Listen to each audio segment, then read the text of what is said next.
오늘은 성령으로 깨닫고 믿어야 하나님의 성도로 살아갈 수 있다는 제목으로 말씀을 전합니다.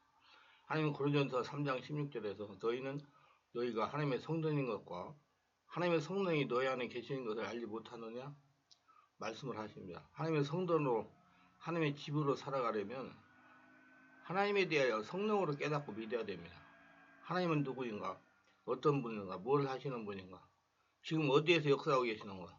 등등을 바르게 성령으로 깨달아 알아야 하나님의 성전으로 살아갈 수가 있습니다. 하나님의 지혜는 성령으로 임하기 때문입니다. 고린도전서 2장 10절에 오직 하나님의 성령으로 이걸 우리에게 보이셨으니 성령은 모든 것 곧 하나님의 깊은 것까지도 통달하십니다. 성령으로 인도받으면 하나님의 깊은 것까지 통달한다고 말씀하십니다. 다양함 속에 하나님의 깊은 뜻이 있습니다. 성령은 우리들의 마음을 모든 것에 통달하고 인도하십니다. 다른 사람을 통하여 내가 알지 못하는 것들을 깨닫게 해주시고 서로 협력하여 선을 이루게 하십니다. 오늘 예수님은 마태복음 16장 15에서 17절에서 이르시되 너희는 나를 누구라 하느냐? 시몬 베드로가 대답하여 이르되 주는 그리스도요 살아계신 하나님의 아들이시니라. 예수께서 대답하여 이르되 바요나 시몬아 내가 보기 있도다. 이를 내게 알게 하니는 혈육이 아니요 하늘에 계신 내 아버지시니라. 할렐루야. 예수님은 너희는 나를 누구나 하느냐? 시몬 베드로가 대답하여 이르되 주는 그리스도요 살아계신 하나님의 아들이시나. 예수께서 대답하여 이르되 바요나 시몬아 내가 보기 있도다. 이를 내게 알게 하니는 혈육이 아니요 하늘에 계신 내 아버지시나. 예수님은 하나님께서 베드로에게 예수님이 누구신지 알게 하셨기 때문에 바요나 시몬아 내가 보기 있도다 말씀하신 것입니다. 예수를 믿고 죽고 예수를 다시 살아 하나님의 성도로 성령의 지배 인도를 받는 성도는 이제 성령으로 하나님과 예수님이 누구신지 깨달아 알아야 된다는 것입니다. 사람의 가르침으로 받는 게 아니라 성령으로 깨달아 알아야지 예수님과 관계가 있는 사람이 된다는 말씀입니다. 우리가 이렇게 예배를 드리는 전지전능하다는 하나님, 우리가 보지도 듣지도 만지도 못하는 우리는 믿고 있고 복주시는 능력자임도 인정하고 있습니다. 도대체 하나님은 어떤 분인지를 알아야 하지 않을까 하는 의심이 드는 게 사실입니다. 이제 그 하나님이 어떤 분인지 성령을 통해서 알게 하심을 따라 깨닫게 알아보도록 하겠습니다. 어쩌면 우리는 이 전능한 신이 우리를 도와서 모든 어려움을 극복할 수 있기를 바라는 마음이 간절할 수 있습니다. 어쩌면 우리는 어디 로또 복권 한 장 사면 1등에 당첨시켜주지도 모른다는 일만 기대를 가지고 하나님을 믿을 수가 있습니다. 만일 우리 중에 이런 하나님의 보호하심과 복주심을 손끝만큼도 바라지 않고 예수님과 하나님을 믿는 사람이 있다면 정말로 믿음이 좋은 사람이거나 아니면 솔직히 가짜이고 거짓말장이라고 저는 생각합니다. 우리는 적으나 많으나 하나님의 보호하심과 그의 복주심을 기대하는 것이 사실입니다. 그러면 그렇게 우리가 기대하고 있는 하나님이 진정 우리를 지키시고 복주시는 분이 맞는지를 생각해 봐야 될 것입니다. 만일 우리가 믿고 있는 이 하나님이 우리를 지키시지도 않고 복주심을 마음도 없다면 우리는 김치국만 마시는 성급함을 가져다 할 수 있을 것입니다. 자, 이제 우리는 도대체 하나님이 어떤 분인지 한번 알아봐야 할 것입니다. 이분이 정말 우리를 소원을 들어주시는 전지전능한 분인지 아니면 하나님 마음대로 우리가 생각하기에 필요 없을 것 같은데 굳이 필요하다고 생각하시고 우리는 싫어하다 하는데 억지로 우리를 필요를 챙기는 분이 아닌지 한번 밝히 알아봐야 될 것입니다. 근데 문제가 있습니다. 보이지도 않고 증명할 수도 없는 하나님을 어찌 우리가 알아볼 수 있을까요? 정말 걱정이고 난해하기만 합니다. 그래서 오늘 마태복음 16장 15, 17절 중에서 우리는 어떻게 하나님을 알 수 있는가를 한번 생각해 보고자 합니다. 우리가 하나님 알려면 먼저 몇 가지를 생각해 보아야 됩니다. 첫째는 내가 하나님을 알려고 노력해야 됩니다. 둘째는 내가 노력해도 알 수가 없는 것을 하나님이라는 것을 깨달아 인정해야 됩니다. 셋째는 내가 노력하는 중에 성령님이 깨닫고 알려주실 때까지 희망을 가지고 인내하며 기다려야 됩니다. 하나님을 알아보라는 말인지 그만두라는 말인지 헛갈리는 말을 지금 하고 있는 것 같습니다. 이게 무슨 말이냐면 우리의 노력으로는 하나님을 알 수 없다는 말을 하고 있습니다. 위에 세 가지를 생각하면서 참 말도 안 된다 싶을 생각에 쓴웃음을 짓게 될 수도 있습니다. 하나님 알려고 하면 알아보려고 노력해야 되는데 내가 아무리 노력해도 하나님 알 수 없다고 합니다. 그러면 어쩌란 말인가요? 터무니없이 그냥 계속 하나님 알려고 노력해야 한다는 사실입니다. 인내하고 노력해야 돼요. 정말 답답하고 허탈할지도 모릅니다. 왜냐하고요. 이것은 밑빠진 독에 물붓기인지 언제 하나님이 자기를 알려주실지 알지 못하면서 무작정 기다리라는 것이 말이 되지 않는 것이 사실입니다. 그러나 분명한 것은 우리가 아무리 노력해도 하나님을 알 수가 없단 말입니다. 하나님 알려면 하나님이 알려주셔야 한다는 사실을 잊지 마시기를 바랍니다. 내가 없어지고 성령으로 충만하여 성령께서 깨달아 알게 해주셔야 된다. 그래서 인내해야 됩니다. 믿음이 잘해야 됩니다. 오늘 마태복음 16장 15, 17절은 그 유명한 베드로의 신앙 고백입니다. 우리가 참 좋아하는 성경 구절입니다. 교회 좀 오래 다니는 사람치고 저 구절 모르는 사람이 없습니다. 어디 기도회라고 갈라치면 사람들이 이구동성 외칩니다. 저는 그리스도 살아계신 하나님의 아들입니다 외칩니다. 서로 손을 붙잡고 눈물 콧물 흘리며 강력해서 자기들의 신앙을 고백하는 울며불며 고백하는 말입니다. 제가 그러한 기도를 폄하하려는 뜻이 있는 것이 절대로 아닙니다. 때와 장소에 따라 하나님 이제 계시는 제가 감히 상상할 수 없는 부분이기에 감히 제가 하나님의 은혜와 임재를 한 가지 인간의 생각으로 판단하는 그런 것이 절대로 아닙니다. 다만 이렇게 뜨겁게 울고 불고 서로 붙들어주고 주는 그리스도라고 고백하고 기도를 마치고 나면 언제 그랬냐가 되는 사람들이 사실 너무나 많다는 겁니다. 왜 그럴까요? 저런 고백이 무슨 문제 있을까요? 아니 저런 고백을 하면 안 될까요? 제가 말씀드리고자 하는 것은 신앙의 고백은 자기 자신의 확신이 아니라는 것을 말씀드리고 싶습니다. 신앙의 고백은 자기가 경험하고 체험한 그 예수를 고백하는 것이지 자기가 되고자 하는 욕망과 소망을 고백하는 것이 아닙니다. 그래서 예수님은 말미에 이렇게 말씀을 하십니다. 이를 내게 한 이는 하나님이라고 확증하고 있습니다. 하나님께서 알게 해야 됩니다. 간혹 사람들은 소나무 붙잡고 기도를 하면서 자신의 고백이 베드로의 고백이 되기로 합니다. 하지만 절대로 그렇게 해서는 그 고백이 베드로의 고백과 같이 고백이 될 수 없습니다. 왜냐하면 베드로의 고백은 그가 경험한 것을 고백한 것이기 때문입니다. 베드로가 한 고백은 그가 그렇게 마음먹고 확신한 고백이 아니었다는 사실입니다. 베드로의 고백은 그가 경험한 예수에 대한 고백이며 이 고백은 하나님이 베드로에게 예수 그리스도가 하나님의 아들이라고 구원자이심을 알게 해주셔서 그렇게 알고 고백했다는 것입니다. 입을 열어서. 그리고 베드로의 고백은 성령이 함께하신 고백이기 때문에 예수님 오늘 말씀을 하고 계신다는 겁니다. 예수님은 오늘 베드로의 신앙 고백을 하나님이 알게 해주셨다고 하십니다. 이를 알게 하는 혈육이 아니라고 합니다. 누가 가르쳐서 배운 게 아니란 얘기입니다. 하나님은 성령님이 알려주셔야 바로 알 수 있다는 겁니다. 우리가 착각하는 중 하나가 우리 많은 사람들은 이미 베드로의 고백을 성경을 통해 듣고 많은 목사님들의 설교를 통해 배웠습니다. 혈육이 사람을 혈육이 있는 생명이 있는 사람이 가르쳤었습니다. 더 정확히는 베드로라는 사람이 가르쳐놓은 고백문이라는 것입니다. 그런데 예수님은 이러한 신앙 고백은 사람이 가르치거나 배워서 되는 것이 아니라 하나님께서 직접 알게 해주셔야만 알 수 있다고 말씀하고 계십니다. 그렇습니다. 우리의 고백은 하나님이 가르쳐 주시고 알려준 경험을 고백해야 됩니다. 아무리 성경을 많이 읽고 성경 전체를 암송한다고 해도 그 사람이 하나님이 직접 경험하지 못한 고백은 아무런 의미가 없다는 것입니다.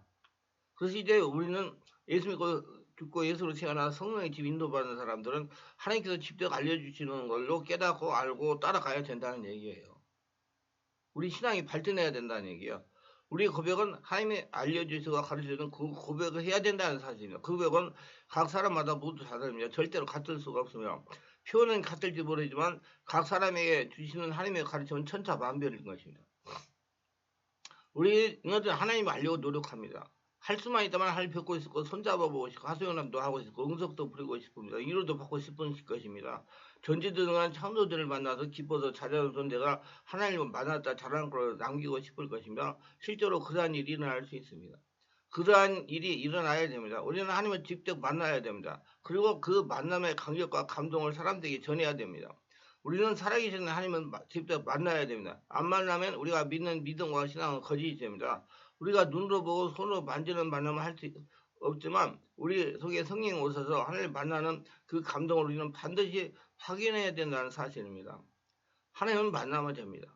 직접 체험하면 됩니다. 그럼 어떻게 만날 수 있을까요? 쉽고도 어려운 일이고 말입니다. 내가 원하기는 하지만 내 노력으로 되지 않고 오직 하나님의 능력으로만 가능합니다. 진정한 신앙 고백이 되면 하나님의 가르침이 우리 각자의 마음속에 고백이 되어야 됩니다. 이런 일을 가능하게 하시는 바로 성령님이십니다. 제가 수차에 걸쳐 누차에 걸쳐 성령과 동행하는 것을 강조하고 있습니다. 성령이 우리의 마음이 없으면 우리의 신앙 고백은 그저 한낱 공허한 메아리일 뿐입니다. 아무런 감동도 없고 삶을 바꾸는 능력도 없습니다. 우리의 삶이 성령과 동행하면 성령이 가르쳐주시는 그 신앙 고백을 할 수 있습니다. 그 고백은 사람이 가르쳐준 고백이 아닙니다. 베드로가 알려준 성경에 기록된 그 고백이 아닙니다. 온전히 내가 경험한, 내가 만난 예수에 대한 진솔한 나의 고백인 것입니다. 이런 고백이 있는 사람만이 하나님을 알 수가 있고 예수를 알 수가 있는 겁니다. 그리고 하나님을 만났다고 고백할 수가 있습니다. 우리 주변에 많은 사람들은 성경을 읽고 교회에서 가르쳐주는 주는 그리스도라고 고백할 수 있습니다. 그렇지만 부족합니다. 그것으로 다가 아닙니다. 하나님이 알려주셔야 됩니다. 성령이 우리 마음속에 감동을 주셔야 됩니다.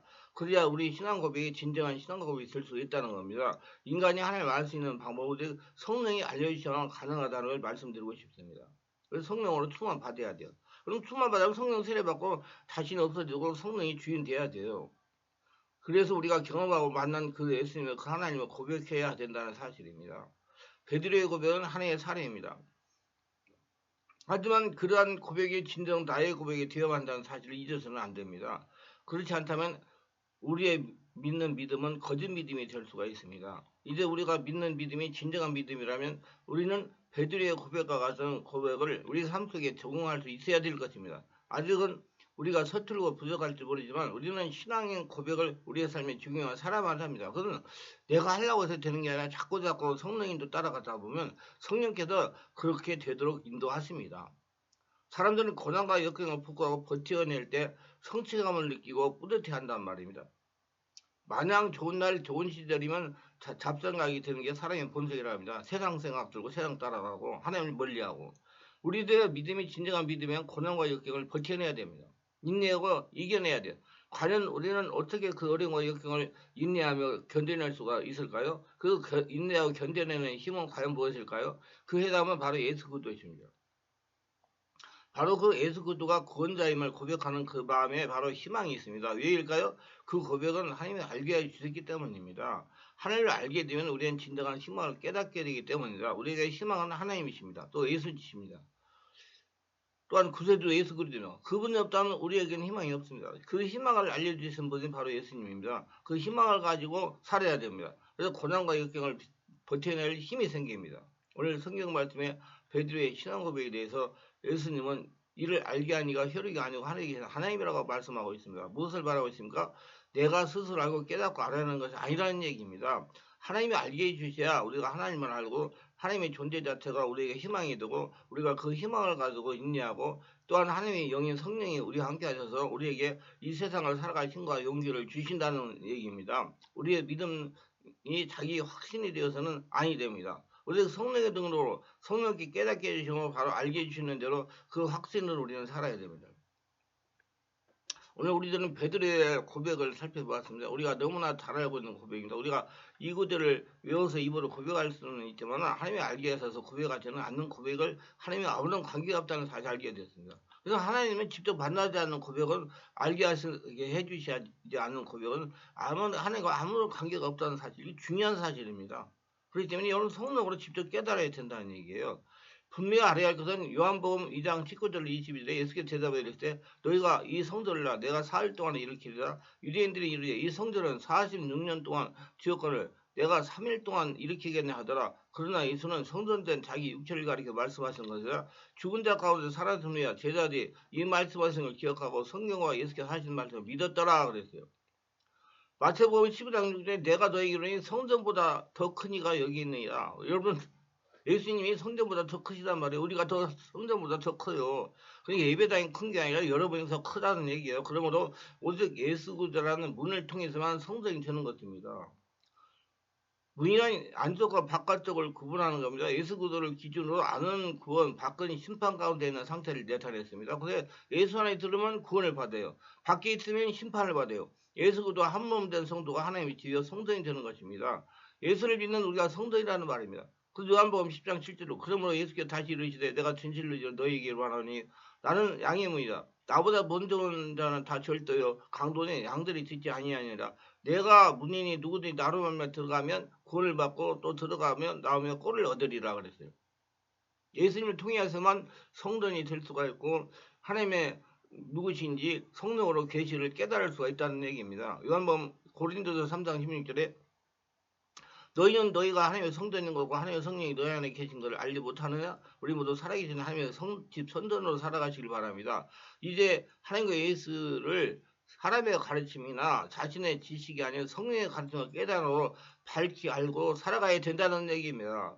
그래서 기독교는 생명의 종교 하는 게 1:1 관계를 맺는 종교예요. 그래야 베드로가 바요나 스모나 내가 보이또다 이를 내게 알게 하니는 혈육이 아니요 하늘에 계신 네 아버지이시라는 칭찬을 받으면서 하나님과 관계 있는 사람으로 하나님의 집 성전으로 하나님께서 주시는 복을 거둬들이며 살아갈 수가 있습니다.